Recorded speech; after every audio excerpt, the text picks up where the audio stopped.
بسم اللہ الرحمن الرحیم۔ رسول ہند کا لقب پانے والے اللہ کے ولی سید راجن شاہ زادہ بھاگ حامد الحسینی دوستو، پاکستان کے ضلع لیہ میں موجود اللہ کے ولی سید محمد علی راجن کے بارے میں شہیر ثالث قاضی نور اللہ شوستری اپنی کتاب مجالس المومنین کے صفحہ نمبر 925 پر بخاری سادات کو عنوان دے کر لکھتے ہیں: ملک ہندوستان بالخصوص ملتان، لاہور، دہلی میں بخاری سادات اچھی تعداد میں موجود تھے۔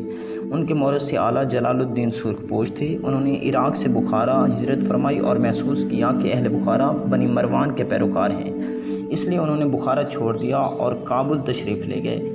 لیکن انہیں یہ دیکھ کر بھی بہت مایوسی ہوئی کہ اہل کابل کے دل بھی بخارا کے لوگوں کی طرح محبت اہل بیت علیہ السلام سے خالی تھے۔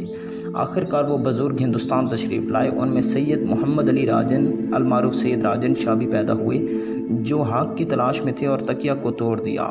سید علی راجن ایک فاضل اور صاحب کرامت، بہادر، سخی اور نیک سرشت انسان تھے۔ آپ نے اہل ہند کو بہت زیادہ تبلیغ فرمائی اور خاص طور پر آپ نے بلوچ قوم کو اپنے آباء و اجداد کے مذہب سے روشناس کرایا۔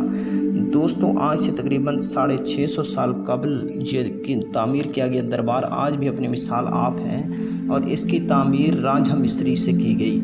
دوستو، سینکڑوں سال گزر جانے کے بعد بھی یہ دربار اپنے مریدین کے لیے ویسے کھلا ہے اور تبلیغ کا سلسلہ جاری ہے۔